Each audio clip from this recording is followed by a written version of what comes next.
രാഷ്ട്രീയ പ്രവർത്തകൻ പി.ബി. ഹരികുമാറിന്റെ ഋതുക്കൾ വിൽക്കുന്നയാൾ കഥാസമാഹാരം പ്രകാശനം ചെയ്തു. ബാലസാഹിത്യകാരൻ ബിമൽ തായങ്കരി പ്രകാശനം നിർവഹിച്ചു.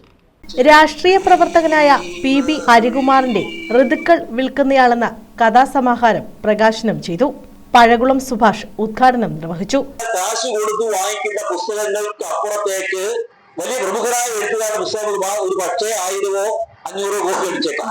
കാലം ആ ഒരു കാലത്താണ് ഇന്ന് നമ്മൾ ഈ പുസ്തകം പ്രകാശനം ചെയ്യുന്നത്. അതേ കാലത്ത് അമ്പലപ്പറമ്പുകളിലേക്ക് നമ്മൾ ആവേശത്തോടു കൂടി കഥ ആസ്വദിക്കാൻ പോയിരുന്നെങ്കിൽ ഇന്ന് അമ്പലപ്പറമ്പുകളിൽ ബൈക്കുകാരനും നാടകക്കാരനും അല്ലെങ്കിൽ കഥകളിക്കാരനും മാത്രമായി ചുരുങ്ങുന്ന ഒരു കാലം ജീവിക്കുന്നതാണ് നമ്മൾ.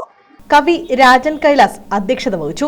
ബാലസാഹിത്യകാരൻ ബിമൽ തായങ്കരി പ്രകാശന കർമ്മം നിർവഹിച്ചു. KPCC നിർവാഹക സമിതി അംഗം കോശി കോശി പുസ്തകം ഏറ്റുവാങ്ങി. കൊടുമുടിയുടെ മുകളിൽ നിന്ന് താഴെയുള്ള മനുഷ്യരെ മുഴുവൻ അല്ലെ ലോകത്തെ മുഴുവൻ ദയാഭരിതമായ മിഴികളോടെ വീക്ഷിക്കുന്ന ഒരു മനുഷ്യസ്നേഹിയുടെ ചിത്രമാണ് എനിക്ക് ആ കഥകളിൽ നിന്ന് കിട്ടിയത്. ഇപ്പൊ ആരണ്യം എന്ന കഥയിൽ എന്റെ ഓർമ്മ ശരിയാണെങ്കിൽ 6 മാസം മുമ്പാണ് അത് വായിച്ചത്. ഇപ്പൊ വായിക്കാനുള്ള സമയം എനിക്ക് കിട്ടിയില്ല. ശ്രേഷ്ഠ പബ്ലിക്കേഷൻസ് ആണ് കഥാസമാഹാരം പുറത്തിറക്കിയത്.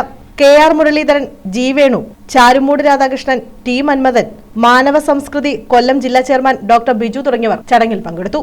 നമ്മുടെ മനുഷ്യരുടെ മനസ്സിലേക്ക് ആഴങ്ങളിലേക്ക്